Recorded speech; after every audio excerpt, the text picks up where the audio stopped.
ओम अज्ञानतिमिरन्धस्य ज्ञानाञ्जनशलाकया चक्षुरुन्मीलितं येन तस्मै श्रीगुरवे नमः। नमो ओम विष्णुपादाय कृष्णपृष्ठाय भूतले श्रीमते भक्तिवेदांत स्वामिनिति नामिने नमस्ते सरस्वती देवे गौरवाणी प्रचारिणे निर्विशेष शून्यवादी पश्चात्देशकारिणे श्री कृष्ण चैतन्य प्रभु नित्यानंद श्री अद्वैत गदाधर शिवासादि गौर भक्तवृंद। हरे कृष्णा कृष्णा कृष्णा हरे हरे हरे राम राम राम हरे।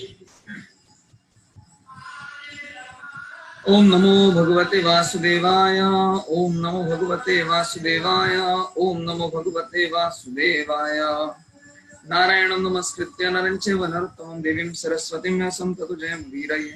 नष्टप्रायेषु भद्रेषु नित्यं भागवत सेवया भगवती उत्तमश्लोके भक्तिर्भवति नैष्ठिकी। हरे कृष्ण। वेलकम। आपका सबके स्वागतम सुस्वागतम धन्यवाद। व्यस्त শুরুর মধ্যে আপনারা টাইম বের করে এসেছেন। তো আজকে আমরা শ্রীমদ্ ভাগবতম প্রথম স্কন্ধ তৃতীয় অধ্যায় 4 শ্লোক বাকি আছে, সেটা করব। তারপরে একটা বিশেষ টপিক নেব, যেটাকে বলেছিলাম সমস্ত বেদের আজকে আর কালকে, যেহেতু আজকে হচ্ছে ফ্রাইডে, আগামীকাল স্যাটারডে শনিবার, আজকে একটা বিশেষ টপিক নেব, আগামীকাল আরো অতি বিশেষ টপিক নেব। বিশিষ্ট টপিক কেন বিশেষ দিবস, আগামীকাল হচ্ছে হেরা পঞ্চমী। হেরা পঞ্চমীর দিন আমাদের একটা বিশিষ্ট টপিক নিয়ে আমরা আলোচনা করব। তো ওখানে ওই টপিকটা পড়লে আমাদের এক জিনিসটা ক্লিয়ার হবে, যেটা আমাদের এখানে আলোচনা ক্রমে এসেছিল। তো এই দুটো টপিক বিশেষ। আর গতকাল একটা ফাইল পাঠিয়েছিলাম, তো আপনাদের মধ্যে কারা কারা সেই ফাইলটা দেখেছেন? একটা ইমেজ পাঠিয়েছিলাম আমাদের টেলিগ্রাম গ্রুপে। ইংলিশে ছিল, হয়তো আপনারা ইংলিশে থাকার জন্য একটু বুঝতে অসুবিধা হয়েছে, অক্ষর খুব ছোট ছোট ছিল। আবার সব বইতে তো সব আছে, কিন্তু বই থাকলে তো হয় না, ওকে বুঝিয়ে দিতে হয়। তো সেই জন্য ওটাকে নিয়ে আমরা আগামীকাল ক্লাস নেব, খুব গুরুত্বপূর্ণ। এই কত অবতার, কে অবতার, কোথা থেকে এসছে, কোনটা লীলা, কোনটা পুরুষ, কোনটা সপ্তবেশ, আর কোনটা মন্বন্তর, এটা খুব অসুবিধা হয়, খুব বুঝতে প্রবলেম হয়।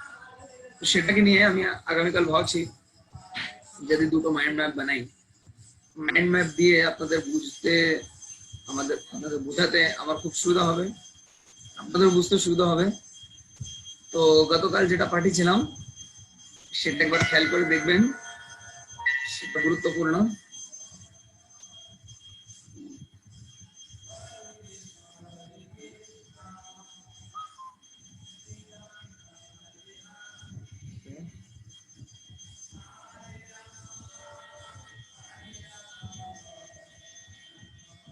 তো আজকে যেটা আমরা আলোচনা করব সেটা গতকালকে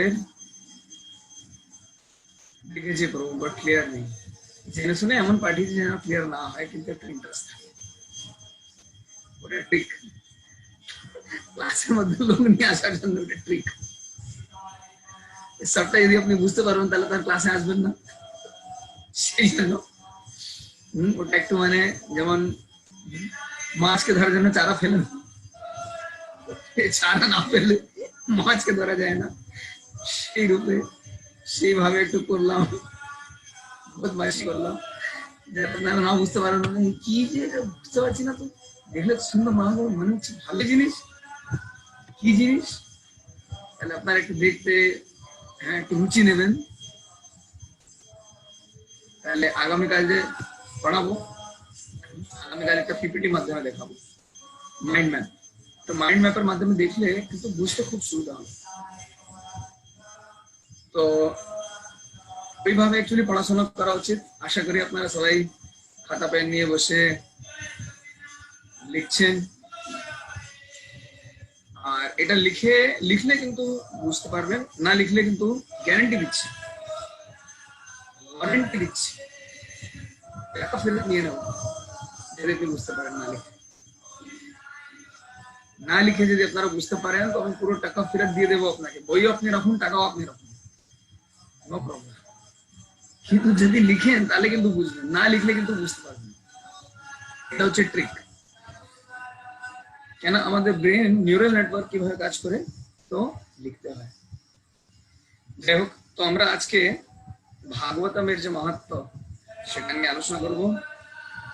তৃতীয় অধ্যায় পরিশেষে 40 থেকে 44 নম্বর শ্লোক পর্যন্ত গ্লোরিজ অফ শ্রীমদ ভাগবতম, শ্রীমদ ভাগবতমের যে কি মাহাত্ম্য, সেই মাহাত্ম্যটা আজকে আমরা একটু আলোচনা করব। আর আগামীকাল ক্লাসটা খুব স্পেশাল, আজকেটাও খুব ভালো, কিন্তু আগামীকালটা মানে আরো ভালো। আগের আমাকে প্রশ্ন করলো, ইমেজটা লেফট সাইডে ক্লিয়ার হচ্ছে না, আপনি আবার একটা ছবি তুলে পাঠান তো। মানে সম্পর্কে বোঝার চেষ্টা করেছে, হয়তো একটু জুম টুম করে দেখেছে। আজকে আমরা ভাগবতমের মাহাত্ম্য আলোচনা করব। প্রথম স্কন্ধ তৃতীয় অধ্যায় শ্লোক সংখ্যা 40 থেকে 44 পর্যন্ত। আপনাদের যারা যারা বই নিয়ে এসেছেন, বই আছে আপনাদের, খুলুন, দেখুন।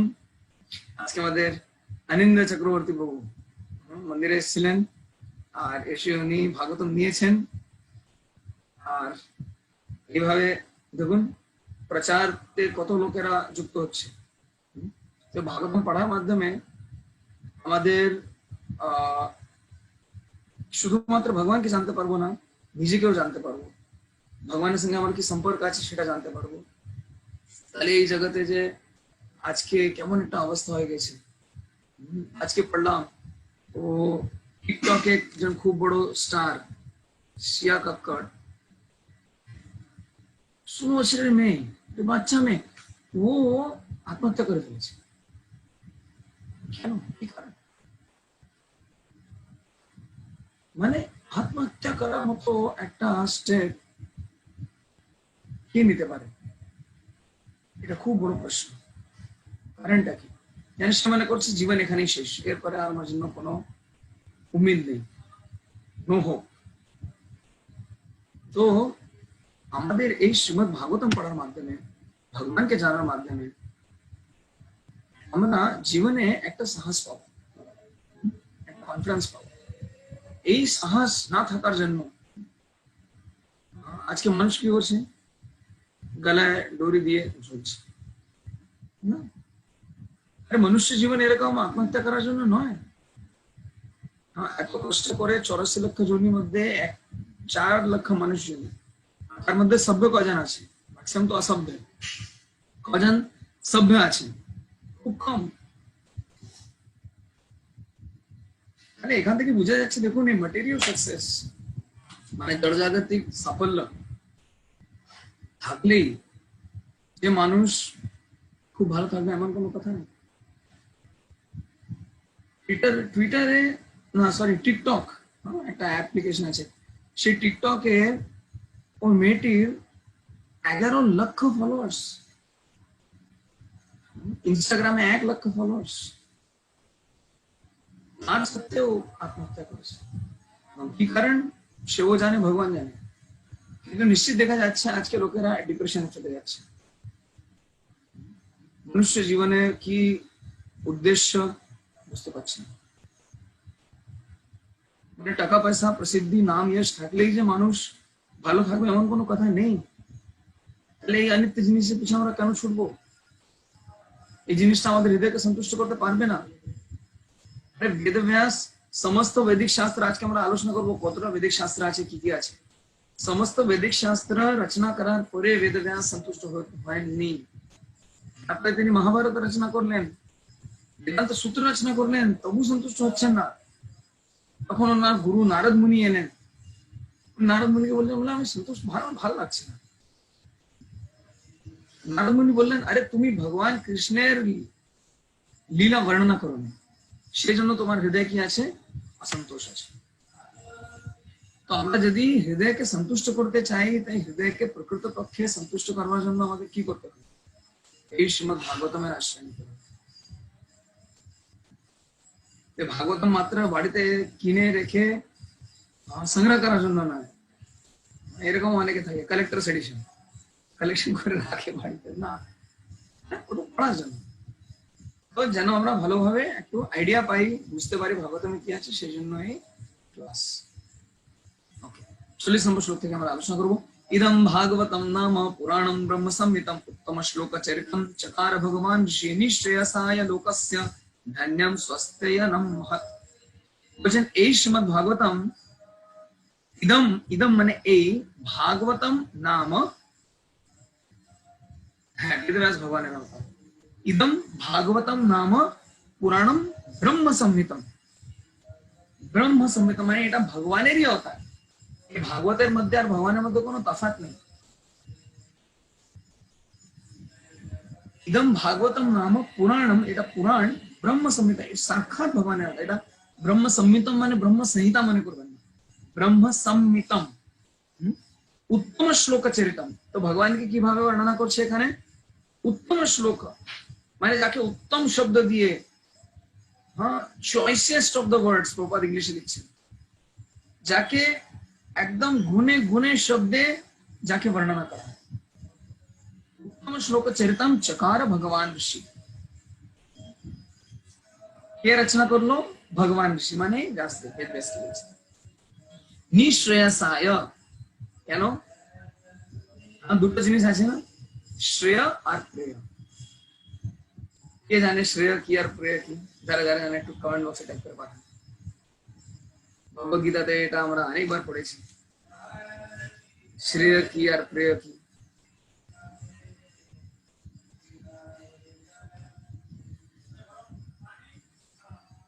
শ্রেয় কি আর প্রেয় কি, যারা জানেন একটু কমেন্ট বক্সে পাঠান, তাহলে বুঝতে পারবো যে আপনারা জানেন।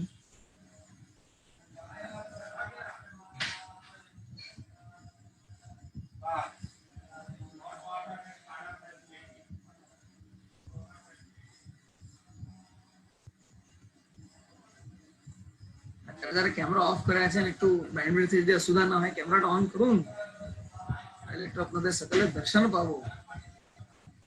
শ্রেয় হলে আগে, তেতো পরে মিঠ, মানে আগে তেতো ও পরে মিঠা, এটা হচ্ছে শ্রেয়। ওয়াও, এটা হচ্ছে শ্রেয়।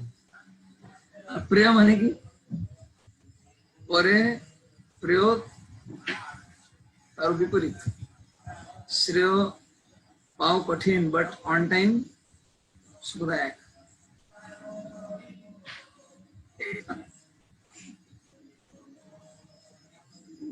ইংলিশ হয় বাংলা লিখুন, হয় ইংলিশ লিখুন, ব্যাংলিশ কেন লিখছেন,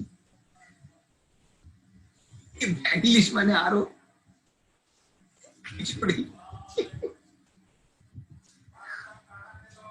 अंतिम सुखदायक। ओके, तो প্রেয় মানে যে জিনিসটা, আমি একটু ইংলিশ বলি, short time, short time benefit, short term benefit, হ্যাঁ মানে খুব অল্প সময়ের মধ্যে সে লাভ দেয় কিন্তু লম্বা সময় লাভ দেয়। আর প্রেয় মানে লম্বা সময়, উল্টা প্রেয় মানে যে ছোট সময় লাভ দেবে, অল্প সময় লাভ দেবে, আর শ্রেয় মানে যে লম্বা সময় লাভ দেবে। শ্রেয় আর প্রেয় তো মনে থাকবে। কারা কারা, ও একটু ছোট মেয়ে আসে, কি নাম, মাতাজির মেয়ে শ্রেয়া, মানে লং টার্ম বেনিফিট, ও হাইট লম্বা আছে তাহলে মনে রাখবেন লং টার্ম বেনিফিট। আর প্রেয় মানে শর্ট টার্ম বেনিফিট। তো শ্রেয় আর প্রেয়। তো নিঃশ্রেয়সায় লোকস্য মানে কি বল, কি বোঝাচ্ছেন এখান থেকে, নিঃশ্রেয়সায় মানে ফর দ্য আলটিমেট গুড, নিঃশ্রেয়সায় লোকস্য ধন্যম স্বস্ত্যয়নম মহৎ। এই ভাগবতম কেমন, শ্রেয়সায়, নিঃশ্রেয়সায়, it is meant for the ultimate good, সবার লাভের জন্য।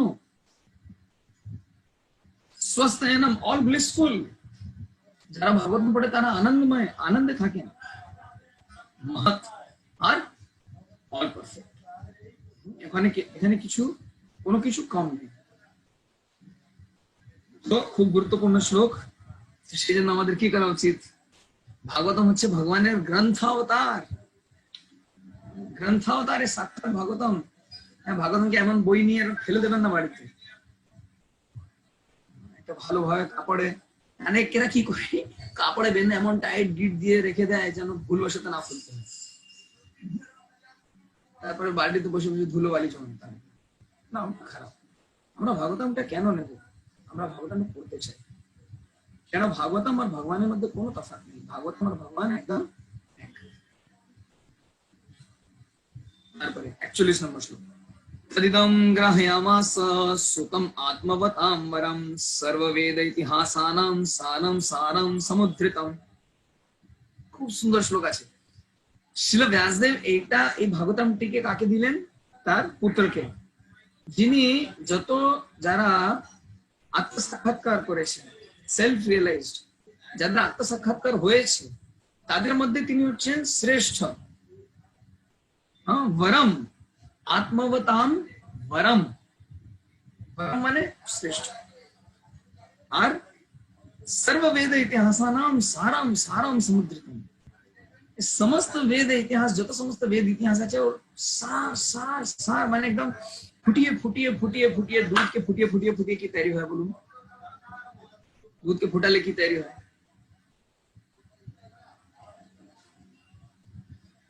कमेंट बॉक्स से पढ़ा, दूध के फुटाले की है शोर। ओके, शोर शोर से की तैयारी है। बांटा थोड़ा खाए ना, माखन खीर डालने की तैयारी है। एक्चुअली दूध की फुटी फुटी ना इतना जाना है राबड़ी तैयारी। बिहारेर ছিল না সিএ রাবড়ি আলাদা, কিন্তু ও নাম ওখান থেকে এসেছে রাবড়ি। হিন্দিতে বলে রবড়ি, বাংলায় বলে রাবড়ি। এর রাবড়ি তৈরি হয়। সর্ব বেদ ইতিহাসানাম সারম সারম, ইট ইজ দ্য ক্রিম, এটা হচ্ছে এসেন্স, এটা হচ্ছে সার কি শ্রীমদ্ ভাগবতম। সেই জন্য আমাদের শ্রীমদ্ ভাগবতমটা পড়া উচিত। কেননা ভাগবতম কিভাবে দেওয়া হয়েছে, পুরো এই তাৎপর্যটা একটা তাৎপর্য ছাড়বেন না, কিন্তু খুব সুন্দর ভাবে এখানে প্রপাত ব্যাখ্যা করছেন কে কাকে দিল, কেন দিল। তো বলছেন এই ভাগবতম দিয়ে তিনি কিন্তু পরিবারে দেখাশোনা করছিলেন না। ভাগবত কথা করবে না, পরিবার ফ্যামিলি মেইনটেনেন্স, কথা বলার জন্য টাকা নেবেন, তারপরে সে টাকা দিয়ে বাড়ি চলবে না, এটা ভাগবত নিয়ে ধান্দাবাজি করা উচিত। আজকে ম্যাক্সিমাম জায়গায় কি চলছে, ভাগবত কথা নামে কি হচ্ছে, শুধুমাত্র বিজনেস হচ্ছে, ধান্দাবাজি হচ্ছে। এইরকম যারা ধান্দাবাজ, তারা কিন্তু ভাগবতের মর্মটা বুঝতে পারে, টাকা ইনকাম করে নেবে। আরে ভগবান তো চিন্তা মানে,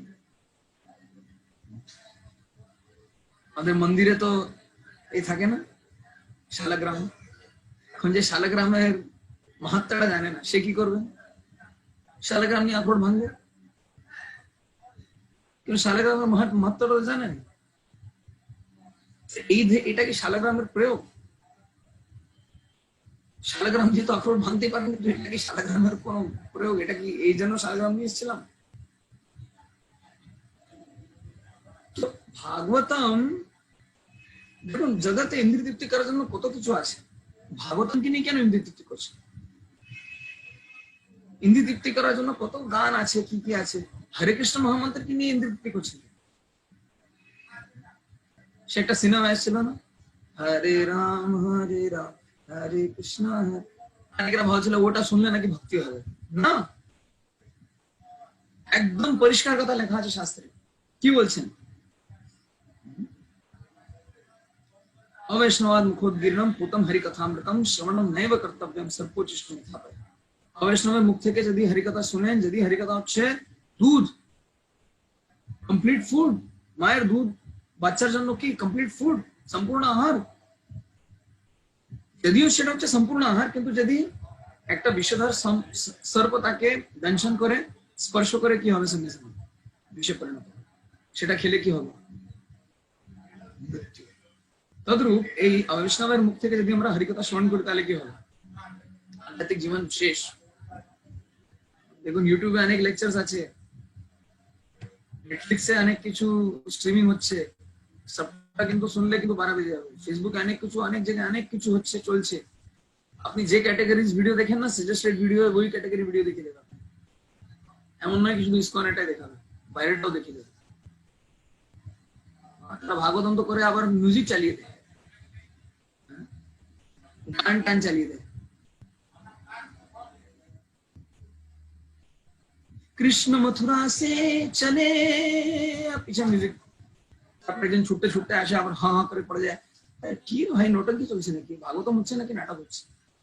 এই ধরনের এইসব মিউজিক ফিউজিক শুনে আমরা কেন ডিস্ট্রাক্ট হতে চাই, কেন আমরা পথভ্রষ্ট হয়ে যেতে চাই? কত কনসেন্ট্রেশন দরকার আছে। খুব মনোযোগ সহকারে আমাদের এই ভাগবত কথাটা শোনা উচিত, পড়া উচিত। ভাগবতকে নিয়ে মানে মনোরঞ্জন কেন করতে চাই? মনোরঞ্জন করার জন্য তো জগতে এত কিছু আছে। একটা ভাগবত যদি সঠিক ভাবে পড়েন, এমনি আত্মরঞ্জন মনোরঞ্জন হবে, এমনিতেই স্বতঃস্ফূর্ত অটোমেটিক সেটা হবে, সেটা আলাদা করে চেষ্টা করা উচিত না। দুদিন আগে রাধানাথ মহারাজের প্রবচন শুনছিলাম, যে আপনাদেরকে টেলিগ্রাম গ্রুপে পাঠানো হয়েছিল।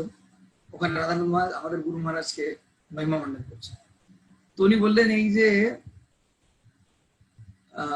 ব্যাসদেব রচিত ভাগবতের দশম স্কন্ধের যে দুটো লাইন আছে, তব কথামৃতম তপ্ত জীবনম কবি বিলীড়িতম কলমশাপহম।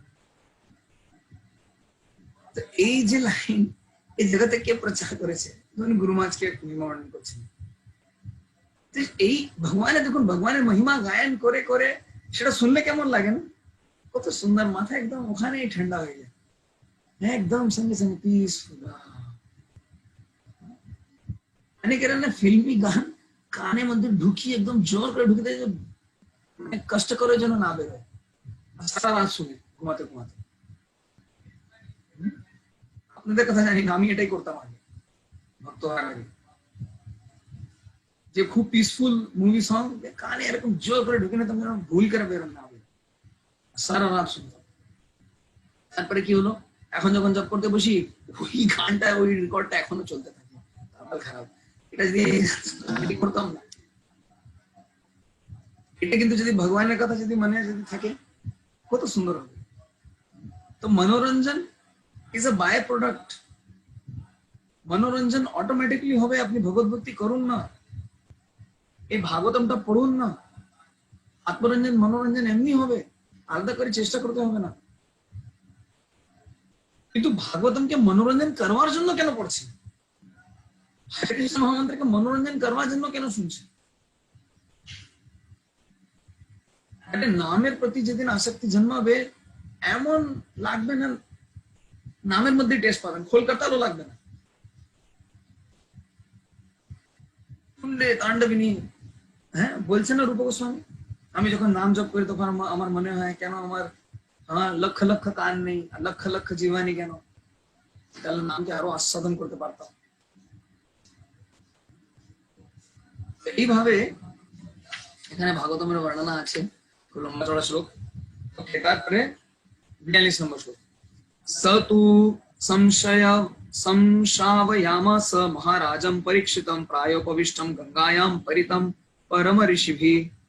তো সুখদেব গোস্বামী, যিনি ব্যাসদেবের পুত্র, তিনি এই ভাগবতম কাকে দেন? পরীক্ষিত মহারাজকে, যিনি কোথায় ছিলেন? গঙ্গার ধারে মৃত্যুর জন্য অপেক্ষা করছেন, খাওয়া দাওয়া সব বন্ধ করে দিয়েছে।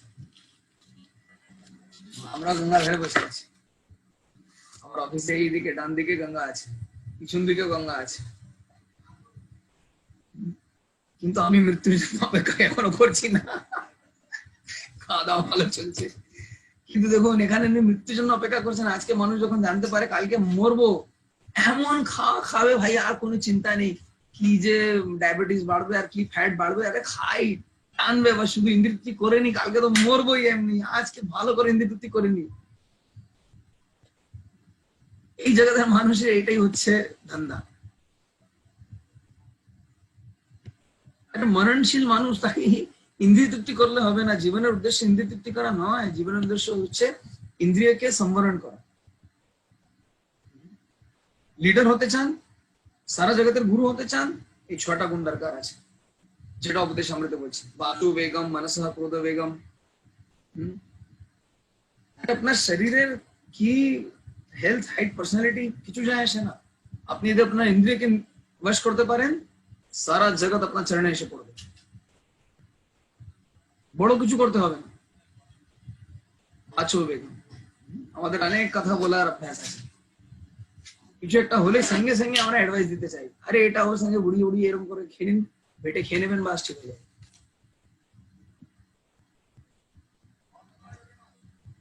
এই ধরনের অনেক কথা জগতের লোকেরা আমাদেরকে বোঝায়, না জিজ্ঞাসা করলে তারা পরামর্শ দিতে চায়।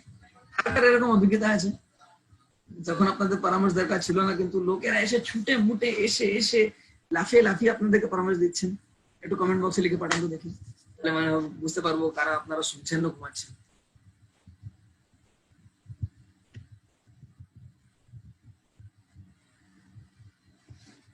কেন এত কথা বলার প্রবণতা? কেন কেন কেন না মূলত আমরা সবাই ভগবানের দাস, তো ভগবানের কীর্তি গান করা এটা আমাদের স্বভাব, সেটা ভুলে গেছি, अनर्गल কথা বলে যাচ্ছি। तो वाचो बेगम वाणी के वश करता है, मनसा मन के वश करा सीखता है, क्रोध बेगम क्रोध के वश करा सीखते हैं, जीवा बेगम जीवा अनेक कथा बोलते चाहे आस्वादन करते चाहे, उदर उपस्थ बेगम जीवा उदर उपस्थ, जीवा उदर पेट उपस्थ इंद्रिय जनेन्द्रिय, এই তিনটা এক লাইনে আছে। একটাকে বশ করলে আর দুটো এমনি কন্ট্রোল হবে, এমনি নিয়ন্ত্রণ হবে, নিয়ন্ত্রিত হবে। তো আমাদের কি করা উচিত? এই ছটা বেগকে দমন করা উচিত, তাহলে কনফিডেন্স আসবে। আজকে সোশ্যাল মিডিয়া দেখুন, একজন একটা কথা বলে দেয়, তার জন্য কত ভুল বুঝাবুঝি হয়। কার অভিজ্ঞতা আছে সোশ্যাল মিডিয়াতে এরকম একটু কিছু কথা বলার জন্য ভুল বুঝাবুঝি হয়েছে? যাক, একমাত্র বরুণ প্রভুই আজ পর্যন্ত ফ্রি অ্যাডভাইস পেয়েছেন, আর কেউ পায়নি। এই প্রশ্নটা কিন্তু আপনাদেরকে জিজ্ঞাসা করছি, আজ পর্যন্ত আপনাদের মধ্যে কার কার হয়েছে সোশ্যাল মিডিয়াতে ভুল বুঝাবুঝি হয়েছে? হোয়াটসঅ্যাপে কিছু একটা লিখে পাঠালেন, ও রান্না কিছু একটা বুঝলো আর রান্না কিছু একটা হয়ে গেল।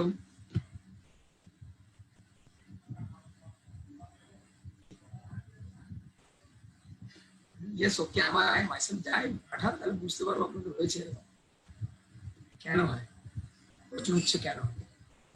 খুব বৈজ্ঞানিক কারণ আছে। কারণ হচ্ছে আমরা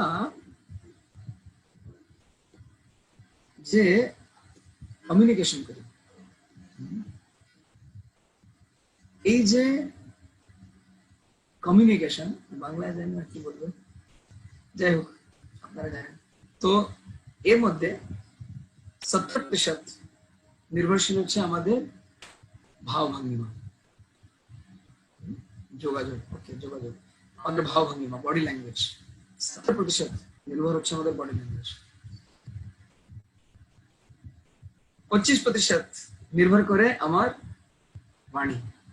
আমি কি টোনে বললাম, হ্যাঁ হ্যাঁ যান, যান, হ্যাঁ যান, এটা তো 3 ভাবে বলা যায় না। আর 5% মাত্র নির্ভর করে আমার শব্দের উপর। তো ভেবে দেখুন, আমরা এই যে যোগাযোগ করছি, সেখানে 5% কথা আর 95% তো মাইনাস আছে, সে 5% নিয়ে ভুল বুঝাবুঝি হবে না, মিসআন্ডারস্ট্যান্ডিং হবে না? হয়তো সেই জন্য এটা খুব ইম্পার্সোনাল, এটা খুব নির্বিশেষ পন্থা যোগাযোগ করার। খুব সাবধান থাকতে হয়। একটা কথা কাউকে বলে দিলাম, ও তার কি মানে করলো, কি বুঝলো, সাউন্ড নেই, ভয়েস নেই। এখন যদিও ভয়েস মেসেজ পাঠানো যায়, কিন্তু যোগাযোগ কমিউনিকেশনে 95% মাইনাস আছে, এখানে মাত্র 5% শব্দ শুধু লিখে পাঠাচ্ছি, তার ইম্প্যাক্ট তো 5%। 25% ইম্প্যাক্ট আমার বাণীর, কি টোনে কেমন কথা বললাম, রেগে বললাম, হেসে বললাম, কেঁদে বললাম, এটা ওখানে ধরা যাচ্ছে না। 70% আমার বডি ল্যাঙ্গুয়েজ, ভাব ভঙ্গিমা ধরাই যাচ্ছে না। তাহলে এই সোশ্যাল মিডিয়াতে ভুল বুঝাবুঝি হয় না? অনেক ভুল বুঝাবুঝি। সেই জন্য সোশ্যাল মিডিয়াতে যাওয়া মানে খুব গোস্বামী হওয়ার দরকার আছে। সেখানে যদি নিজস্ব ইন্দ্রিয়কে যদি বশ না করতে পারেন, তাহলে কিন্তু খুব চক্রান্তে পড়বেন, খুব সাবধান। ওকে, এবার 43 নম্বর শ্লোক, 43 নম্বর শ্লোক। তো 6 নম্বর প্রশ্ন যেটা করা হয়েছিল, কার মনে আছে? নৈমিষারণ্যের ঋষিরা 6টা প্রশ্ন করেছিল, 1-1-23-6 নম্বর প্রশ্ন করা হয়েছিল না? এখন ভগবান কৃষ্ণ তো চলে গেছেন, তো ভগবান কৃষ্ণের রিপ্লেসমেন্ট কি? তার জায়গায় কাকে দিয়েছেন? এই ভাগবতমকে দিয়েছেন। চলুন 43 নম্বর শ্লোক। কৃষ্ণে সধামুপগতে ধর্ম জ্ঞানাদিভি সহ কলৌ নষ্ট দশামেশ পুরাণার্কো ধুনোধিতঃ। এই ভাগবত, এটা হচ্ছে একদম সূর্যের মতো দিদীপ্যমান। আর কৃষ্ণ সধাম চলে গেছেন, তারপরে ভাগবত উদিত হয়েছে। আর সঙ্গে সঙ্গে কাকে নিয়ে এসছে? ধর্ম জ্ঞান ইত্যাদি। তো যারা কলিযুগের প্রভাবে এই অন্ধকারময় স্থিতিতে তাদের যে ভিশন, তাদের যে দৃষ্টিভঙ্গি হারিয়ে ফেলেছে, তাদেরকে এই পুরাণ কি দেবে? দিক দেখাবে, কোন দিকে যেতে হবে। হ্যাঁ, 43 নম্বর শ্লোক প্রথম পেজে প্রভুপাদ দিয়েছেন। ভালো, এটা খুব গুরুত্বপূর্ণ শ্লোক, এটা আপনারা পড়বেন। তারপরে 44 নম্বর শ্লোক খুব গুরুত্বপূর্ণ। तत्कीर्तयतो विप्रा विप्रर्षेर्भूरि तेजसः अहं चाध्यगमं तत्र निविष्टस्तदनुग्रहात् सोऽहं वः श्रावयिष्यामि यथा गीतं यथा मति। हे শিক্ষিত ব্রাহ্মণ, হে বিদ্বান ব্রাহ্মণেরা, যখন সুখদেব গোস্বামী এই ভাগবতম পরীক্ষিত মহারাজের সভায় পড়লেন, আমি খুব লক্ষ্য করে শুনেছিলাম, অ্যাটেনশন। আর সেই জন্য তার কৃপায় আমি ভাগবতমটা জানতে পেরেছি, বুঝতে পেরেছি। আমি আপনাকে যেভাবে শুনেছি সেভাবে আপনাকে বোঝানোর চেষ্টা করবো, যথাদিতম যথামতি। প্রভুপাদ তাৎপর্য লিখছেন কি ভাগবতমের প্রত্যেক পাতায় কৃষ্ণের দর্শন পেতে পারেন। যারা যারা কৃষ্ণের দর্শন পেতে চান, যারা যারা পেতে চান একটু কমেন্ট বক্সে লিখে পাঠান তো ইয়েস।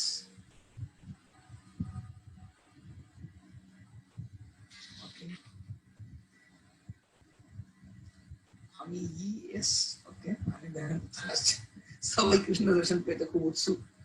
কি করতে হবে? প্রভুপাদ লিখছেন প্রামাণিক অধিকারী কাছ থেকে, যিনি প্রামাণিক গুরু শিষ্য পরম্পরায় আসছেন, তার কাছ থেকে খুব শ্রদ্ধা সহকারে, খুব সাবধানে আমাদের ভাগবতটা শ্রবণ করতে হবে। এইভাবে ভাগবত শ্রবণ করলে কি হবে? ভাগবতের পাতায় পাতায় কৃষ্ণ বসে যাবে, সাক্ষাৎ এই ভাগবতম আপনার সঙ্গে কথা বলবে।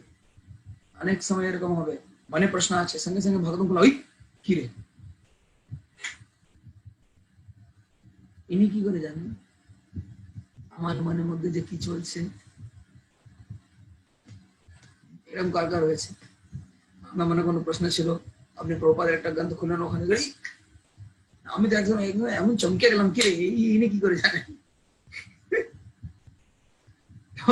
ভয় পেয়ে যায় না অনেক সময়, আরে ইনি কি করে জানেন? সাক্ষাৎ ভগবান, ভগবান তো জানেন মনের মধ্যে কি গিটার বাজছে। তো ভগবান জানেন আমাদের উপরে কি, আমাদের কি হচ্ছে, কিভাবে আমাদেরকে সাহায্য করতে হয়, তাও ভগবান জানেন। ভগবান পারেন।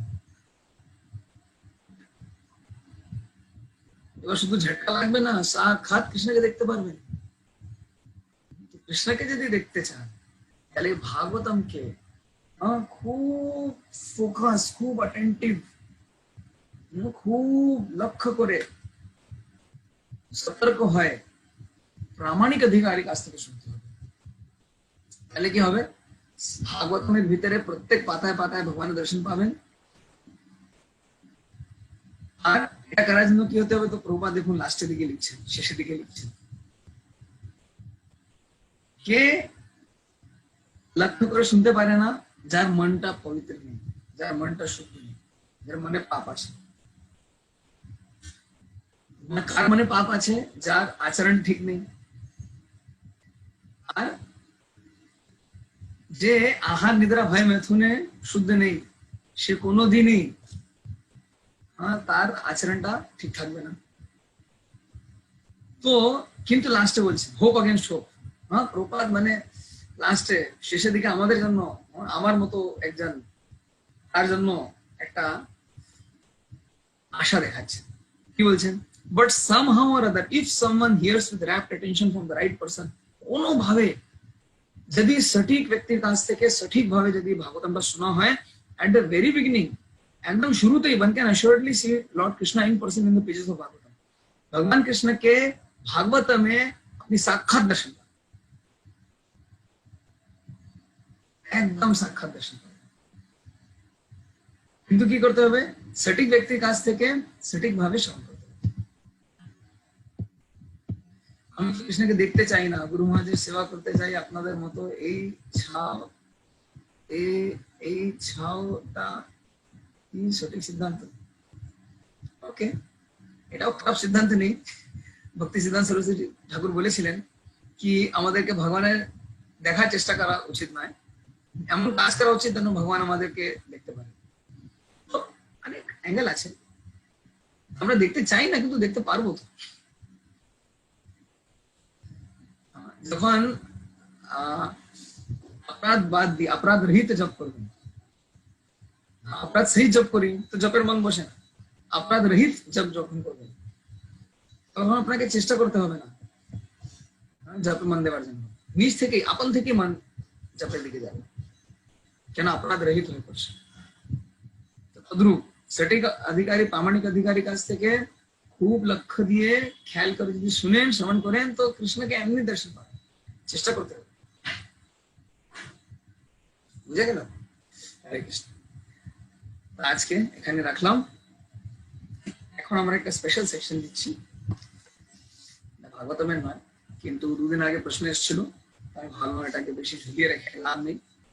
আপনারা যেহেতু এটা জানতে এতটাই আপনাদের আগ্রহ আছে, একটু বলি এই বৈদিক শাস্ত্রের যে ভাগ কিভাবে করা হয়েছে। এখন অব্দি যেটা আমরা আলোচনা করলাম সেখান থেকে কারো কি কোনো প্রশ্ন আছে?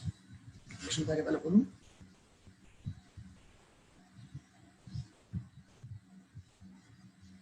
প্রশ্ন থাকলে হাত তুলবেন, কমেন্ট বক্সে পাঠাবেন। জুমে হাত তোলার একটা ফর্মুলা আছে, রেজ হ্যান্ড।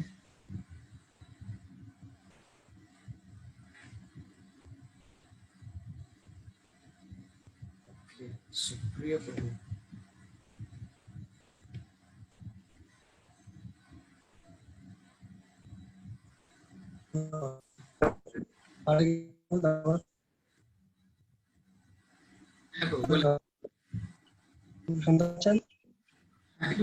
আপনি যেটা বললেন আশাহীন হয়ে বৈষ্ণবের মুখ থেকে হরিকথা শোনা, ব্যাপারটা শ্লোকটা যদি লিখে নিতাম আর উৎসটা যদি বলেন তাহলে লিখতে হয় না, আমি এখানে খুঁজে বার করে দিতে পারবো। শুনতে পারিনি, আবার একবার বলুন, আপনার আওয়াজটা কেটে গেল। বলছি যে বৈষ্ণবের মুখ থেকে হরিকথা শোনা, হ্যাঁ এটা তো সেই সর্বোচ্চ বিষের মতো, দুধের মতো। শ্লোকটা যদি আরেকবার বলেন। अवैष्णवान् मुखोद्गीर्णं पूतं हरि कथामृतं श्रवणं नैव कर्तव्यं सर्पोच्चिष्टं यथापया। বৈষ্ণবের মুখ থেকে আমাদের, বৈষ্ণবের কাছ থেকে আমাদের হরিকথা শ্রবণ করা উচিত। বৈষ্ণবের কাছ থেকে হরিকথা শ্রবণ করা উচিত। শ্লোকটা কত নম্বর শ্লোক? এটা কোন অধ্যায়ের শ্লোক? সবটা যদি বলে দিই তাহলে বিশাল ভাগবত হোম টাস্ক কি করবেন, হোম টাস্ক হাই টেনশন। প্রভুপাদের গ্রন্থে আছে, ভাগবতমের শ্লোক নয়, এটা এটা পুরাণের শ্লোক আছে।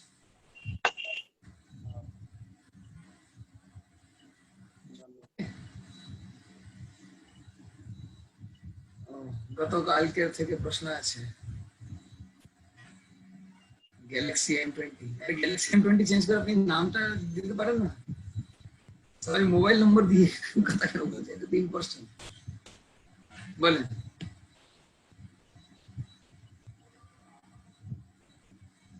হরে কৃষ্ণ। হরে কৃষ্ণ।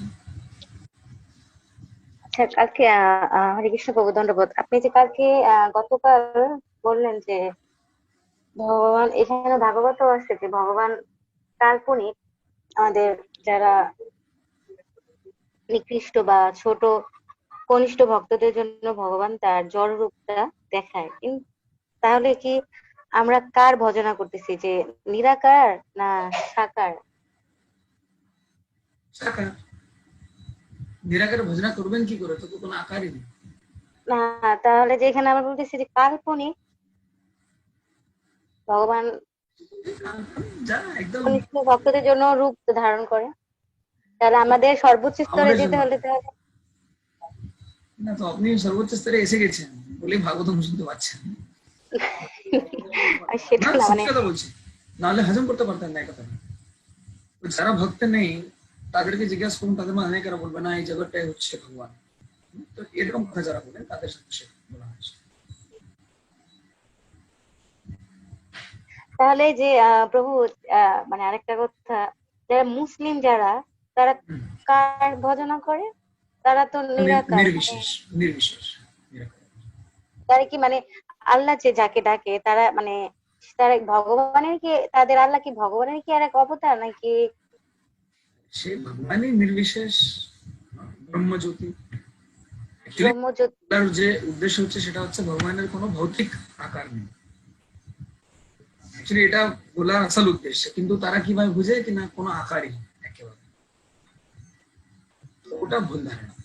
তাহলে ব্যাপারটা আমাদের আমাদের ব্যাপারটা কি ঠিক এই টাইপের আসলো না, যে আমরা যারা কনিষ্ঠ ভক্ত তাদের জন্য ভগবান জড় রূপ ধারণ করে, আর আমরা যখন নাকি ভগবানকে উপলব্ধি করতে পারবো তখন জড় রূপের কোনো প্রয়োজনই নাই। এত জড় নয়, কাল্পনিক রূপ।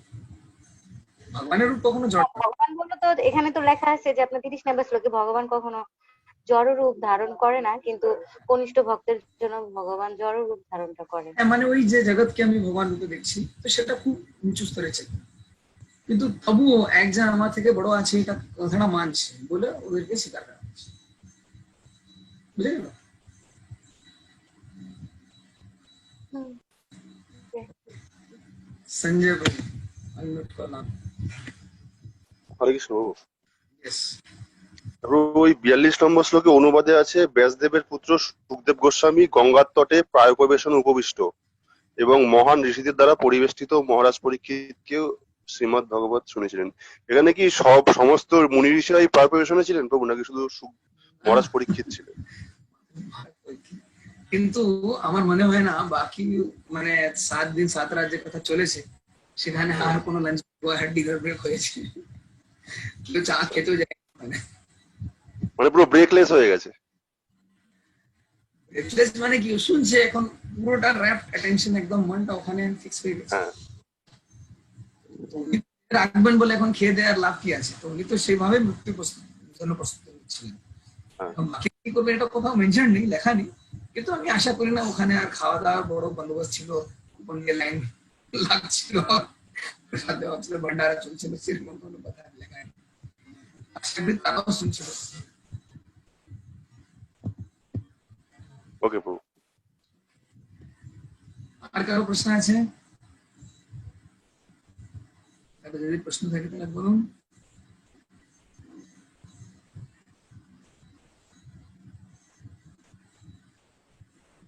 রামেশ্বরী রাধিকা মাতা, বলুন। হরে কৃষ্ণ বাবু, ধন্যবাদ, প্রণাম। চলো, ওই হোটেলে গ্যালাক্সি, আছেন কি? না না, বাড়িতে।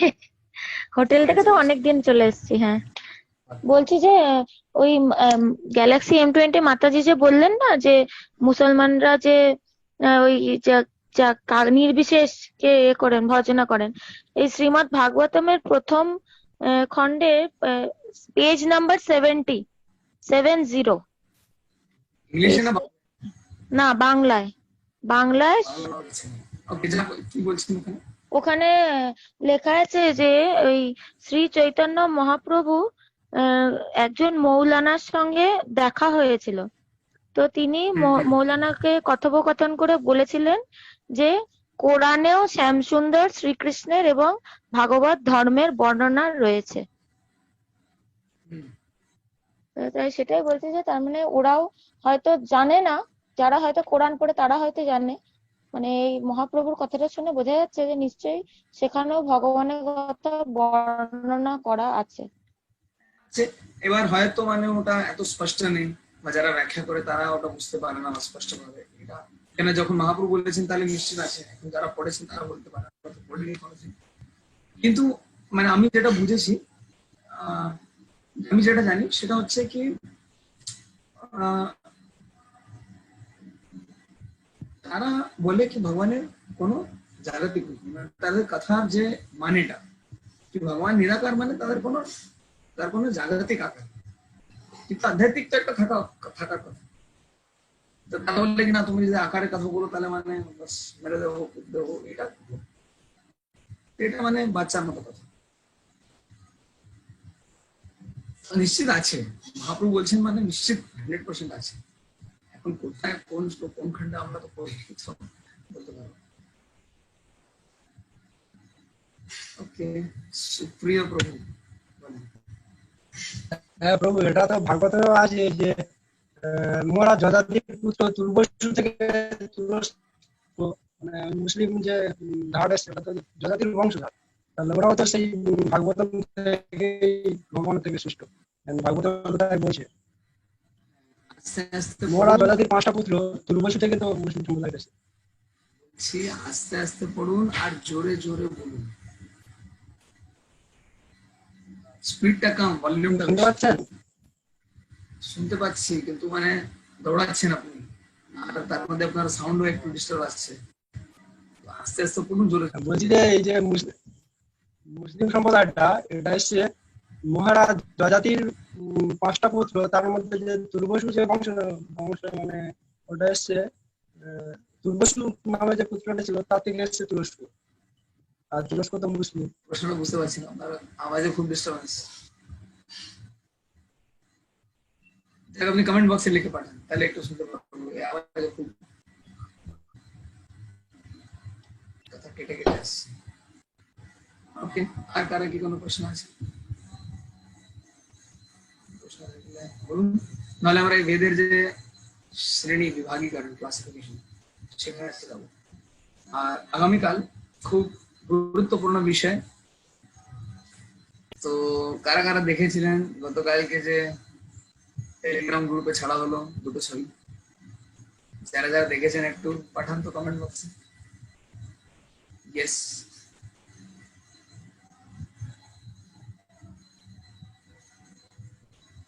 এই ছবির উদ্দেশ্য ছিল যখন মাছকে ধরার জন্য চারা ফেলে না, চারা ফেললে মাছ ধরে।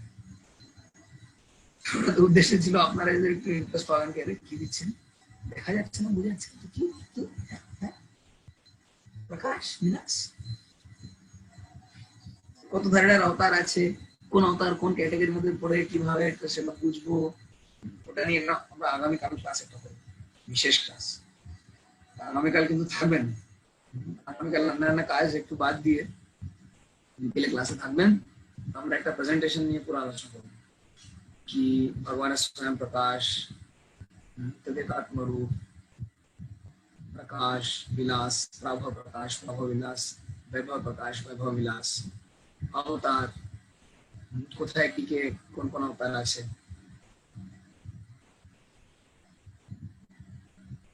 আত্ম মায়াটা একটু ডিসক্রাইব করবেন প্লিজ। আত্ম মায়া মানে যোগ মায়া। ভগবান বলছেন না यदा यदा धर्मस्य ग्लानिर्भवति भारत अभ्युत्थानमहमस्य तदात्मानं सृजाम्यहं परित्राणाय साधूनां विनाशाय च दुष्कृताम्। সম্ভবামি আত্মমায়া। ভগবান কিভাবে আসেন? আত্মমায়া মানে যোগ মায়া বলে। ভগবানকে মহামায়া, যেমন আমরা মহামায়ার কবল থেকে এসেছি, আমাদেরকে মায়ের গর্ভ থেকে জন্ম নিতে হয়েছে। সে মায়ের গর্ভে আমরা ছিলাম, খুব কষ্টে ছিলাম, জন্ম নেওয়াটা কষ্ট। তো এই ভগবানকে কিন্তু এরকম আসতে হয়, ভগবান কিন্তু একবারে প্রকট হয়ে যায়। কেন? কেননা তিনি আত্মমায়া, আত্মমায়াকে আশ্রয় করেন, মানে যোগমায়াকে আশ্রয় করে ভগবান আসে। যদি যোগমায়া ভগবানের আশ্রয় আছে, কিন্তু ভগবান সেই যোগমায়াকে আশ্রয় করে আসে। তো ভগবানের যেই কাজ, ভগবান যেখানে হাত দেন সেখানে মহামায়া থাকেন, সেখানে যোগমায়া চলে আসে। ভগবানের সঙ্গে সম্পর্কিত, ভগবানের সঙ্গে যে সম্পর্কিত সে তো মায়া থাকতে পারবে না। কৃষ্ণ সূর্য সম মায়া হয় অন্ধকার, যাহা কৃষ্ণ তাহা নাই মায়ের অধিকার। যেখানে কৃষ্ণ থাকবেন সেখানে মায়া কি করে আসবে? যেখানে কৃষ্ণ নিজে হাত দিচ্ছেন, স্পর্শ করছেন, সেখানে মায়ার তো কোনো থাকার কথাই নেই। সেই জন্য আত্মমায়া মানে যোগ মায়ের কথা বলা হচ্ছে, অন্তরাঙ্গ শক্তির কথা বলা হচ্ছে। গুন্ডিচা মন্দির সম্বন্ধে যদি কিছু বলেন, না আজকে বলবো না। গুন্ডিচা মন্দির নিয়ে অনেক আলোচনা হয়েছে আমাদের চৈতন্য চরিতামৃতে। যতটা সম্ভব মধ্যে লীলায় একটা অধ্যায় আছে গুন্ডিচা মন্দির মার্জনের উপর, সেটা আপনি পড়ে নেবেন। আজকে আমি যে টপিকটা বলার আমার ইচ্ছা ছিল বলছি। তো বৈদিক জ্ঞানকে দুভাগে ভাগ করা হয়েছে। আবার বলছি, এটা যদি আপনারা নোটস না বানান, গ্যারান্টিড ওয়ারেন্টিড বুঝতে পারবেন না। এটা শুধু টুকটুক করে তাকালে কিন্তু বুঝতে পারবেন। একটু কাগজ খাতা পেন নিন আর একটু বানান, একটু বুঝবেন। খাতা পেন নিয়ে একটু লিখুন, মজাও লাগবে। তো বৈদিক জ্ঞানকে দুভাগে ভাগ করা হয়েছে, একটা হচ্ছে শ্রুতি, একটা হচ্ছে স্মৃতি। শ্রুতি স্মৃতি। শ্রুতি মানে যেটা শ্রবণ করার মাধ্যমে বোঝা হয়, আর স্মৃতি মানে যেটা শুনেছি তার উপরে যখন কিছু লেখা হয় এটাকে বলি স্মৃতি। শ্রুতি স্মৃতি, এদিকে শ্রুতি এদিকে স্মৃতি। শ্রুতির তিনটে ভাগ আছে, বেদ, উপবেদ আর বেদাঙ্গ। আবার বলছি, বেদের দুটি প্রকোষ্ঠ শ্রুতি স্মৃতি, শ্রুতির তিনটে প্রকোষ্ঠ বেদ, উপবেদ আর বেদাঙ্গ। বেদের চারটে ভাগ আছে। কি কি?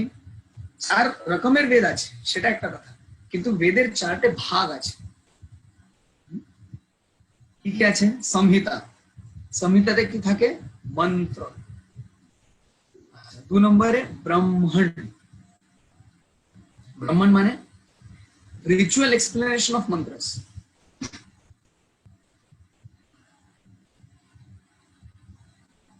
संहिता, ब्राह्मण, अरण्यक। अरण्यक माने एजोटेरिक एक्सप्लेनेशन ऑफ मंत्रस। তারপরে 4 নম্বর হচ্ছে উপনিষদ বা জ্ঞানকাণ্ড, ফিলসফি অফ ব্রহ্মাণ্ড। তাহলে ব্রাহ্মণ, আরণ্যক,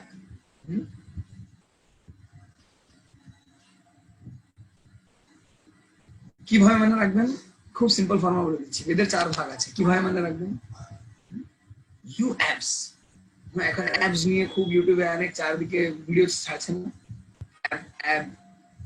পেটকে কম করার মেদ, পেটের খুব মেদ হয়ে যাওয়া, পেটটা বেরিয়ে আসে, ঘুরি বেরিয়ে আসে, কম করার জন্য অনেক ধরনের এক্সারসাইজ হয় না, তারপরে 8 প্যাক নাকি 10 প্যাক দেখা যায় অ্যাপস। হ্যাঁ, তো ইউ অ্যাপস। ইউ মানে উপনিষদ, এ মানে আরণ্যক, বি মানে ব্রাহ্মণ, এস মানে সংহিতা। মনে রাখবো ইউ অ্যাপস। বলছি, संहिता माने मंत्र, ब्राह्मण माने रिचुअल एक्सप्लेनेशन ऑफ मंत्रस, आरण्यक माने इजोटेरिक एक्सप्लेनेशन। 2 ধরনের ব্যাখ্যা আছে, একটা রিচুয়াল ব্যাখ্যা আছে আর একটা ইজোটেরিক ব্যাখ্যা আছে। আর উপনিষদ মানে ফিলসফি অফ ব্রহ্মাণ্ড।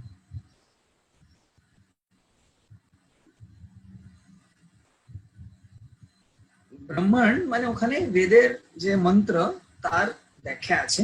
তো 2 ধরনের ব্যাখ্যা আছে, একটা রিচুয়াল এক্সপ্লেনেশন, একটা হচ্ছে এক্সোটেরিক এক্সপ্লেনেশন। আজকে সে ব্যাখ্যা আমি যাচ্ছি না, কি সেটা কি শুধু লিখি। তারপরে উপবেদ আছে আর তারপরে বেদাঙ্গ আছে। এখন বেদাঙ্গের ব্যাখ্যা যাচ্ছে। বেদাঙ্গ, হ্যাঁ, 6 ধরনের বেদাঙ্গ আছে। কি কি? কল্প, আপনাকে লিখে নিন রিচুয়াল ডিটেলস। তারপরে শিক্ষা, হ্যাঁ, বাংলায় শিক্ষা, সংস্কৃতে শিক্ষা। শিক্ষা মানে উচ্চারণ, প্রনাউন্সিয়েশন। তারপরে ব্যাকরণ, ব্যাকরণ মানে গ্রামার, সিম্পল কথা। 4 নম্বর হচ্ছে নিরুক্ত। নিরুক্ত মানে এটিমোলজি, নিরুক্তি কোষ, ডিকশনারি আছে না, এটিমোলজি মানে শব্দ কোথা থেকে এসেছে। 5 নম্বর হচ্ছে ছন্দ। ছন্দ মানে মিটার, কি ছন্দে, কোন ছন্দে গাবো। তারপরে জ্যোতিষ, জ্যোতিষ মানে অ্যাস্ট্রোনমি, টাইম ক্যালকুলেশন, সময়ের গণনা। 6টা বেদাঙ্গ আছে, আবার বলছি, কল্প, শিক্ষা, ব্যাকরণ, নিরুক্ত, ছন্দ আর জ্যোতিষ।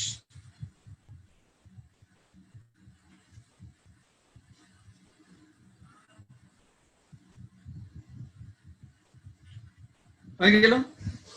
বেদের 2টো ভাগ আছে, শ্রুতি স্মৃতি। শ্রুতির 3টা ভাগ আছে, বেদ, উপবেদ আর বেদাঙ্গ। বেদকে নিয়ে আমরা আলোচনা করলাম, 4টে ভাগ আছে। ইউ অ্যাপস, নিচে থেকে উপর, ইউ অ্যাপস। এবার একটা সময় উপর থেকে নিচে করবো। এস, সংহিতা মানে মন্ত্র। बी ब्राह्मण माने रिचुअल एक्सप्लेनेशन ऑफ मंत्र, ए आरण्यक एजोटेरिक एक्सप्लेनेशन ऑफ मंत्र, यू उपनिषद माने फिलोसफी ऑफ ब्रह्म। उपनिषद हाँ जेटा गुरुर काছে বসে শিখতে হয় উপনিষদ। এবার বেদাঙ্গ 6 রকমের বেদাঙ্গ আছে, কল্প, শিক্ষা, ব্যাকরণ, নিরুক্ত, ছন্দ আর জ্যোতিষ। এবার আমরা যাচ্ছি স্মৃতিতে। স্মৃতির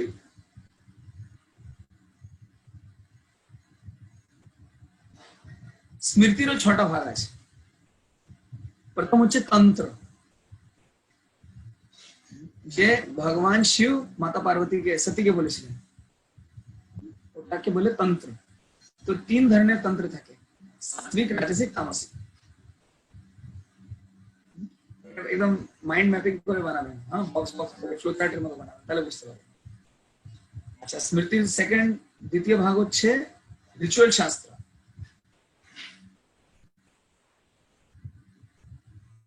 রিচুয়াল শাস্ত্র মানে আমরা একটা বেদাঙ্গ আলোচনা করেছিলাম না, প্রথম বেদাঙ্গটা কি ছিল? কল্প ছিল না? এই কল্প বেদাঙ্গ আর রিচুয়াল শাস্ত্র এই দুটোর মধ্যে একটু সম্পর্ক আছে। এরকম সার দিয়ে রাখুন, তাহলে বুঝবেন দুটোর মধ্যে একটা সম্পর্ক আছে। এর মধ্যে শ্রৌত সূত্র আছে, হ্যাঁ রিচুয়াল সূত্র, শাস্ত্র নয়, রিচুয়াল সূত্র। শ্রৌত সূত্র আছে, গৃহ্য সূত্র আছে, ধর্ম সূত্র আছে, ধর্মশাস্ত্র আছে, অনেক কিছু আছে। তো শ্রৌত সূত্র মানে যে সাধারণ লোকের জন্য যে যজ্ঞ করতে হয়। রিচুয়াল সূত্রের 4টে ভাগ আছে, শ্রৌত সূত্র, গৃহ্য সূত্র, ধর্মসূত্র আর ধর্মশাস্ত্র।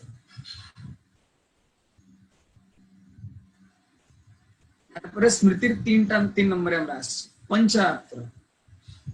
পঞ্চরাত্রের মধ্যে কি বোঝানো হয়েছে? বৈষ্ণব যে পুজো করার যে বিধি, অর্চনা পদ্ধতি, নারদ পঞ্চরাত্র। আমাদের যে গৌড়ীয় সম্প্রদায়, আমাদের সম্প্রদায় যেভাবে আমরা পুজো অর্চনা করি সেটা কে দিয়েছেন? নারদ মুনি। नारद पंचरात्र श्लोक আছে না, श्रुति स्मृति पुराण आदि पांचरात्रि की विधि में ना एकांत की हरे भक्ति उत्पात है कल्पते। ते जे पंचरात्र वैष्णव वर्षित। ओके, এবার আমরা আসছি পুরাণ। তো 18 রকমের পুরাণ আছে, 18টা মেজর আর 18টা মাইনর। মুখ্য পুরাণ আছে আবার উপপুরাণ আছে। তারপরে স্মৃতিতে আর কি কি আছে? ইতিহাস আছে, যেমন মহাভারত ইত্যাদি। আর এখানে ষড় দর্শন আছে। ষড় দর্শন কি কি? এবার পেয়ার করে লিখবেন। যোগ কে দিয়েছে? নিচে লিখে নিন, নাহলে ভুলে যাবেন। যোগ কে দিয়েছে? পতঞ্জলি। তারপরে সাংখ্য, এই সাংখ্যটা কে দিয়েছে? নাস্তিক কপিল। ইংলিশে বলে মেটাফিজিক্স। এই ভগবান কপিল দেবের সাংখ্য নয়, যেটা ভাগবতে দেওয়া আছে সেটা নয়। এই স্মৃতিতে যে সাংখ্য আছে এটা হচ্ছে নাস্তিক কপিল দিয়েছে, যেটা জগতে ফেমাস আছে, খুব খুব প্রচলিত। এই দুটো হচ্ছে সিস্টার কনসার্ন, মানে বোন। এরা দুজন হচ্ছে বোন। ষড় দর্শন মধ্যে 3টা, দুটো দুটো করে 3টা জোড়া আছে বোনের। যোগ আর সাংখ্য এটা হচ্ছে বোন। যোগ কে দিয়েছিল? পতঞ্জলি। আচ্ছা, সাংখ্য কে দিয়েছিল? নাস্তিক কপিল। সাংখ্যকে ইংলিশে বলে মেটাফিজিক্স। আচ্ছা, এরপরে বেদান্ত। বেদান্ত কে দিয়েছে? ব্যাসদেব। এটাকে বলে মেটাফিজিক্স। অনেক সময় বলে থিওলজি অফ উপনিষদ। আর এর সঙ্গে সিস্টার কনসার্ন হচ্ছে মীমাংসা। মীমাংসা কে দিয়েছেন? জয়মিনী। ইংলিশে বলে হেরানটিকা। শুধু আমি বলছি, মানে না বুঝতে পারলে অসুবিধা নেই। হেরানটিকা ইন্টারপ্রিটিং স্ক্রিপচারাল টেক্সট, শাস্ত্রের যে সূত্র সিদ্ধান্ত তাকে কিভাবে বুঝতে হয় সেই পন্থাটা আমি দিয়েছি। মীমাংসা বলে না, মীমাংসা করে নি আমরা, মিটমাট করে নি, বুঝে নি, একটু ভুল বুঝাবুঝি হয়ে গেছে, মীমাংসা করে নি। বুঝার জন্য মীমাংসা করতে হয়। তো মীমাংসা কে দিয়েছে? জয়মিনী। তো বেদান্ত আর মীমাংসা দুটো হচ্ছে সিস্টার কনসার্ন। তোমার আগে যোগ সাংখ্য ছিল সিস্টার কনসার্ন। যোগ দিয়েছে পতঞ্জলি, সাংখ্য দিয়েছে নাস্তিক কপিল, বেদান্ত দিয়েছে ব্যাসদেব, আর মীমাংসা দিয়েছে জয়মিনী। বেদান্ত আর মীমাংসা হচ্ছে সিস্টার কনসার্ন। তারপরে হচ্ছে ন্যায় আর বৈশেষিক। ন্যায় কে দিয়েছে? গৌতম মুনি। এপিস্টেমোলজি বলে, এপিস্টেমোলজি বা লজিক, ন্যায় লজিক। আর একটা হচ্ছে বৈশেষিক। বৈশেষিক দিয়েছেন Canaan, metaphysics, philosophy of existence.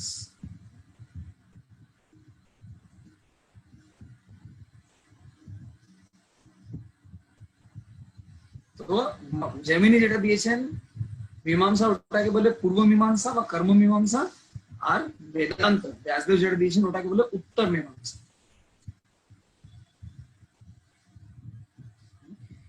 যদি না লেখেন আমি গ্যারেন্টি দিচ্ছি এই জীবনে বুঝতে পারবেন। একটু কষ্ট করে লিখে নিন।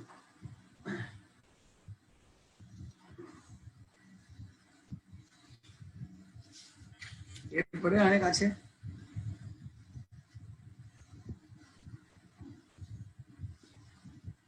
কোন কোন জিনিস কে কে দিয়েছে?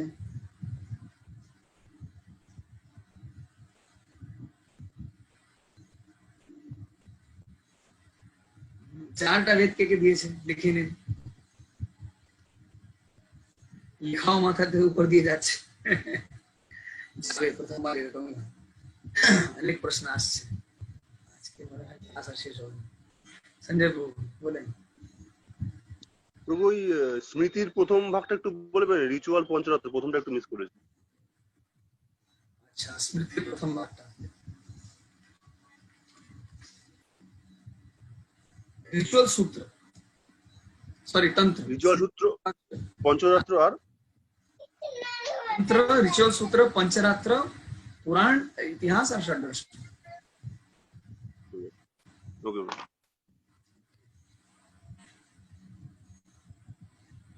ओके, पिंकी माता जी बोलें।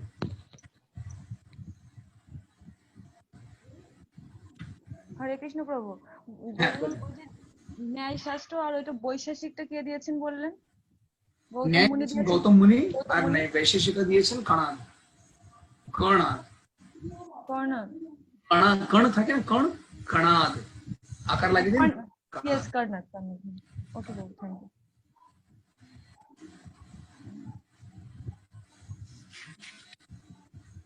Okay, Saurabh Ganguly BCCI president, बोलो भैया। হরে কৃষ্ণ প্রভু, ধন্যবাদ, Yes, প্রণাম धन्यवाद প্রভু। धन्यवाद। রিচুয়াল সূত্রতে যে চারটে বললেন, ও চারটে আবার বলবেন? স্রোত সূত্র, গৃহী, ধর্ম, আর একটা কি জানি, মনে বুঝতে পারলাম না। আপনি বালগোপালকে কেন দেখাচ্ছেন ভাই? নিজেকে দেখান না একটু। এডমিট কম আছে।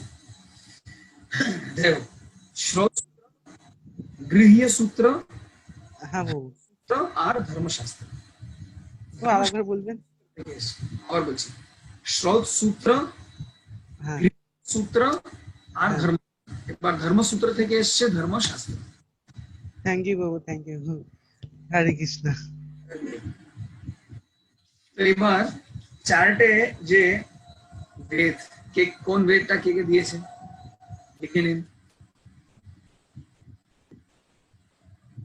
ঋগ্বেদ কে দিয়েছে? পহিলা ঋষি। মূল বেদ হচ্ছে ঋগ্বেদ, পহিলা ঋষি। 2 নম্বর হচ্ছে যজুর্বেদ, বাংলায় বলে যজুর্বেদ, সংস্কৃতে বলে যজুর্বেদ। কে দিয়েছে? বৈশম্পায়ন। তারপরে সামবেদ কে দিয়েছে? জৈমিনী। 4 নম্বর হচ্ছে অথর্ববেদ, সুমন্ত মুনি আঙ্গিরা। আবার বলছি, ঋগ্বেদ দিলেন পয়লা ঋষি, যজুর্বেদ দিলেন বৈশম্পায়ন, সামবেদ দিলেন জৈমিনী, আর অথর্ববেদ দিলেন সুমন্ত মুনি আঙ্গিরা।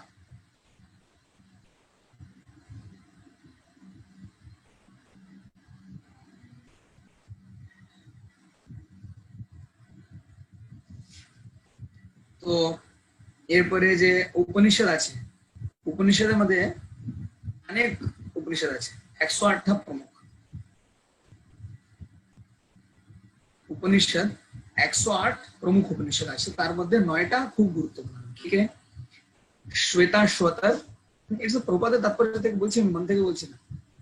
শ্বেতাশ্বতর, তৈত্তিরীয়, আইত্রেয়, ঈশোপনিষদ, মুন্ডক উপনিষদ, মান্ডুক্য উপনিষদ আর কঠোপনিষদ, অনেক উপনিষদ আছে। তার মধ্যে 108 প্রমুখ, 108টার মধ্যে 9টা হচ্ছে আরো প্রমুখ। কি কি নাম আবার বলছি? শ্বেতাশ্বতর, তৈত্তিরীয়, আইত্রেয়, ঈশোপনিষদ, মুন্ডক উপনিষদ, মান্ডুক্য উপনিষদ আর কঠোপনিষদ।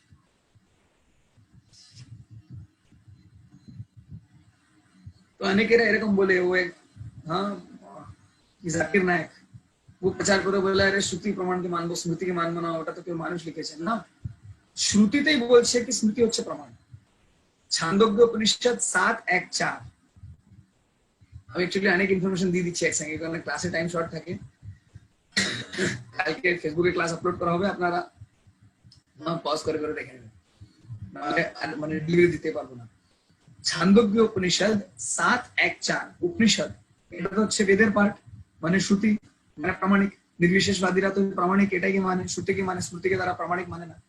জাকির নায়ক সেই জন্য বলে কিনা আপনাদের শ্রুতি থেকে প্রমাণ দেবেন, স্মৃতি থেকে প্রমাণ দেবেন না, পুরাণের কথা আমরা শুনতে চাই না, শ্রুতি থেকে প্রমাণ দিন, প্রমাণ আছে। ছান্দোগ্য উপনিষদ 7:1-4, সপ্তম স্কন্ধ প্রথম অধ্যায় 4 নম্বর শ্লোক বলছেন কি পুরাণ আর মহাভারত হচ্ছে পঞ্চম বেদ। মানে শ্রুতি বলছে কি স্মৃতি হচ্ছে এভিডেন্স। তাহলে আমি যদি শ্রুতিকে মানি, তাহলে শ্রুতি যখন বলছে কি স্মৃতি হচ্ছে এভিডেন্স, তাহলে এই কথাটা ফেলতে পারবো না। আমার কথাটা বোঝা যাচ্ছে? কারা কারো বুঝতে পারছেন একটু কমেন্ট বক্সে পাঠান ইয়েস। কারা কারা একেবারে কিছুটাই বুঝতে পারছেন না, বিষয়টা কঠিন, স্বীকার করবো না, বিষয়টা কঠিন আছে।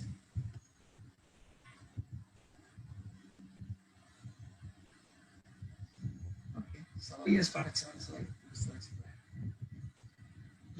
শ্রুতি স্মৃতি, শ্রুতিকে নির্বিশেষবাদীরা প্রামাণিক মানে, যেহেতু ভগবানের মুখ থেকে বেরিয়েছে। স্মৃতিকে তারা বলে বেদব্যাস লিখেছেন, মানব না, লেখার জিনিস, মানুষ লিখেছে, মানব না। পুরাণকে তারা যখন আমরা ভাগবতম থেকে শ্লোক বলি, আরে ভাই ভগবানের রূপ আছে, গুণ আছে, লীলা আছে, মানব না। এইবার শ্রুতি বলছে কি পুরাণ আর মহাভারত, পুরাণ হচ্ছে স্মৃতির অংশ, আমরা টেবিলে পড়লাম। শ্রুতি ছান্দোগ্য উপনিষদ, শ্রুতি বলছে কি স্মৃতি হচ্ছে প্রামাণিক। সেখানে পুরাণ আর মহাভারতকে পঞ্চম বেদ বলা হয়েছে। আর প্রভুপাদ এই কথাটা কোথায় বলছেন? ভাগবতমে 1:4-19, আপনারা পড়ে নিয়েছেন অলরেডি। প্রথম স্কন্ধ 4 নম্বর অধ্যায় 19 নম্বর শ্লোক পড়বেন, মানে আগামীকাল দিন থেকে আমরা শুরু করবো। 1:4-19 ভাগবতমে।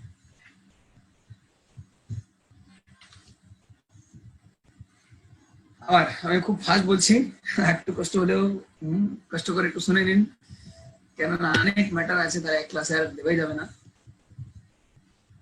3 ধরনের পুরাণ আছে, বিষ্ণু বেস পুরাণ আছে, ব্রহ্মা বেস পুরাণ আছে, শিব বেস পুরাণ আছে।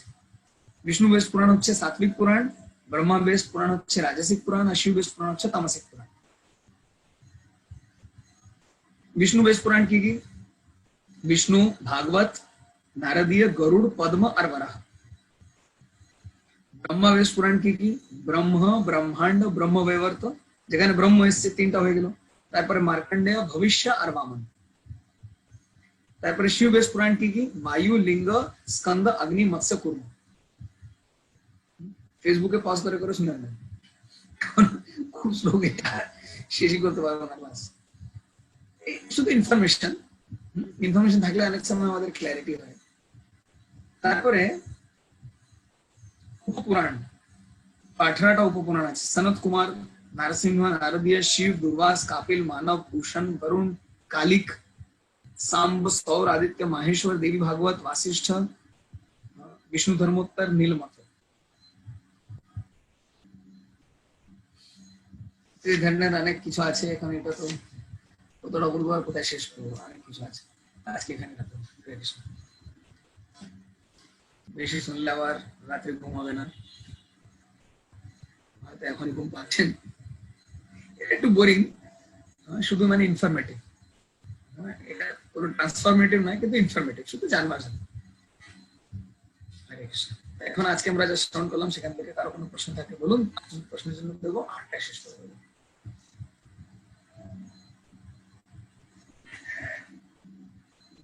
মাথার উপর দিয়ে চলে গেল অনেক কিছু, অ্যাটলিস্ট মাথার উপরে গেল, মাথা আছে, এটা শুনে ভালো লাগে।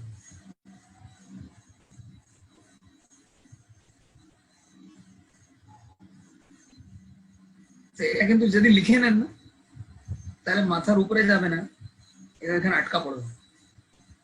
মাথা যখন শেভ করা হয় না ছোট ছোট চুল থেকে যায়, ও মানে তার স্টেমটা থেকে যায়, রুটটা থেকে যায়। তো এরকম স্পেশালি মাথায় চাদর যদি এরকম টানার সময় এমন টান মারে কি রে ভাই কত জোরে একদম পড়ে যাবো, তো সেরকম ভাবে আটকা পড়বে, কিন্তু লিখতে হবে তার জন্য। অল্প কিছু বুঝেছি, সব বুঝতে পারলাম না, আমি বুঝতে পারিনি, এগুলো মুখস্থ করবো, যদি মুখস্থ করেন তাহলে হাত তালি দেবো আমরা। ইয়েস সঞ্জয় বাবু। প্রভু বলছি ওই বেদ প্রথমে বললেন শ্রুতি আর স্মৃতি দুভাগে বিভক্ত, তারপরে ওই একটা 4টে ভাগ বলেছিলেন, সংহিতা, ব্রাহ্মণ, আরণ্যক, উপনিষদ, এই 4টে। বৈদিক জ্ঞান দুটো ভাগে ভাগ করা হয়েছে, শ্রুতি আর স্মৃতি।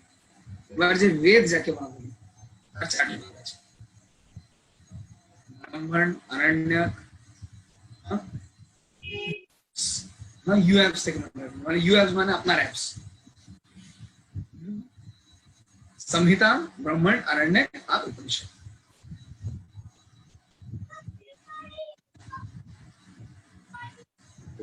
আপনার প্রশ্নটা কি আছে? মানে বলছি বৈদিক শাস্ত্র তাহলে শ্রুতি আর স্মৃতি, আর বেদটা জ্ঞান দুটো ভাগে ভাগ করা হয়েছে, শ্রুতি স্মৃতি, আর বেদের 4টে পার্ট, সংহিতা, ব্রাহ্মণ, আরণ্যক, উপনিষদ। ঠিক আছে।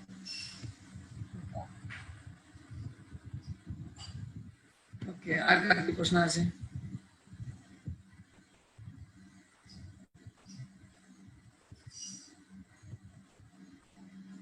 এবার আপনাকে যে যেখান থেকে প্রশ্ন করে এই চার্ট দেখে কিন্তু আপনি এটা চার্ট হিসেবে বানান আর রেখে দিন, রেফারেন্স হিসেবে কাজ করবে। অনেক প্রশ্ন থাকে, অনেক সময় ওরা বলতে পারে না, বুঝাতে পারে না, তো এরকম একটা রেফারেন্স থাকলে কি হবে, আমরা নিজে বুঝতে পারবো, অপরকে বুঝাতে পারবো। যারা যারা বুঝতে পারেনি টেনশন নেবেন না, এটা একটু ক্লিষ্ট বিষয়, কিন্তু অনেকেরা পুরানো ভক্ত, তারা জানতে চায়, চেয়েছিল, প্রশ্ন এসেছিল ক্লাসে বলে বললাম। সনাতনী রাধা মাতাজি, আপনার কোনো প্রশ্ন আছে কি?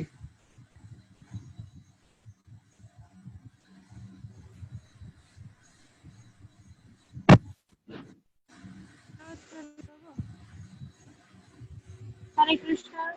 হরে কৃষ্ণ। হ্যাঁ, প্রভু বলছি যে আমি আমি শুনেছিলাম যে উপনিষদ হচ্ছে বেদের যে মুখ্য প্রতিপাদ্য বিষয় সেগুলো নিয়ে। হরে কৃষ্ণ। হ্যাঁ বলেন, শুনতে পাচ্ছি। হ্যাঁ, বেদের যে মুখ্য প্রতিপাদ্য বিষয় সেগুলো নিয়ে সেগুলোর জিস্ট হচ্ছে উপনিষদ, এবারে সেইটাকে 108টা করা হয়েছে। তো এক্ষেত্রে এই যে 108 নয়, অনেক আছে, 108 প্রিন্সিপাল মানে 108 প্রমুখ আছে তার মধ্যে।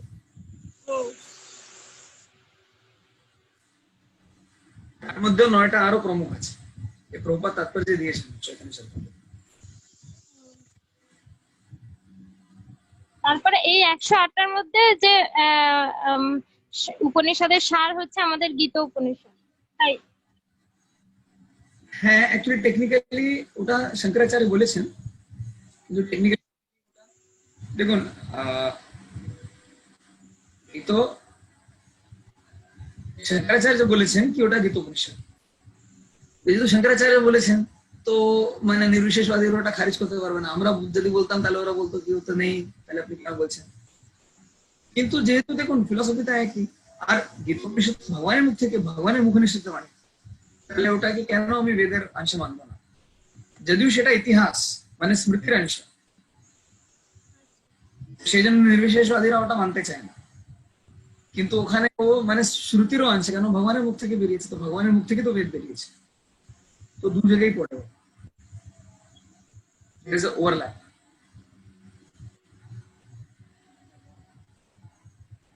হরে কৃষ্ণ।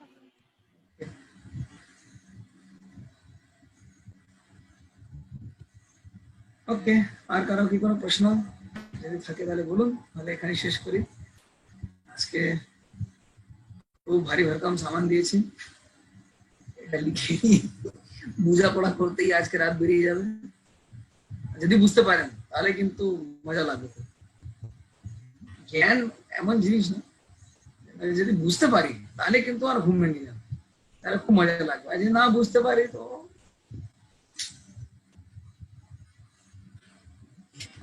আমাদের কলেজে আমরা এরকম করতাম, অভ্যাস ছিল খুব, হাতে নিয়ে, হ্যাঁ এখন তো অভ্যাস নেই আমার, এরকম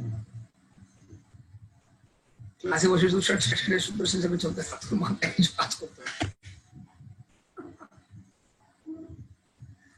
তো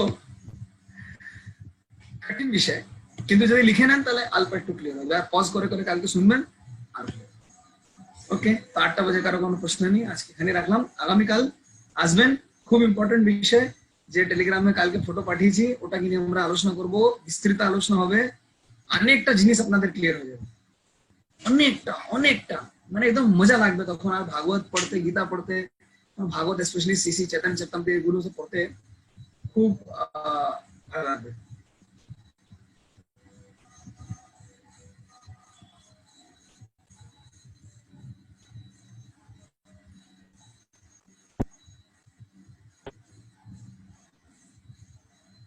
মন সংযত করতে পারছি না, কি করবো বাপরে। সংযত করা কঠিন আছে, ভগবানের কাছে প্রার্থনা করুন, ভগবান সাহায্য করবেন। তো আজকে ক্লাস থেকে টপ 3 লার্নিংস, 3 প্রমুখ বিষয় শিক্ষা যেটা আপনারা শিখলেন, টেলিগ্রাম গ্রুপে গিয়ে শেয়ার করুন। এখানে রাখলাম। শিলা প্রভুপাদ কি জয়, শ্রীমদ্ ভগবদ্গীতা লিখে যায়, তাই গৌর প্রেমানন্দে হরি হরি বল। আরেকবার শ্রীমদ্ ভক্তিচারু স্বামী গুরু মহারাজ উনি এখনো ভেন্টিলেটরে আছেন, তো একবার আমরা ভগবানের কাছে হরে কৃষ্ণ মহামন্ত্র বললাম যেন প্রার্থনা করি উনি যেন খুব তাড়াতাড়ি সুস্থ হয়ে যান। একবার আমরা হরে কৃষ্ণ মহামন্ত্র বলবো, হরে কৃষ্ণ কৃষ্ণ কৃষ্ণ হরে হরে, হরে রাম রাম রাম হরে হরে। जय श्री प्रभुपाद की जय, श्री श्रीमद् भक्तिचार्य स्वामी गुरु महाराज की जय, समवेत गौर भक्तवृंद की जय, जय गौर प्रेमानंद। টেলিগ্রাম গ্রুপে টপ 3 লার্নিং শেয়ার করবেন, অনেকটা শেয়ার করবেন আজকে।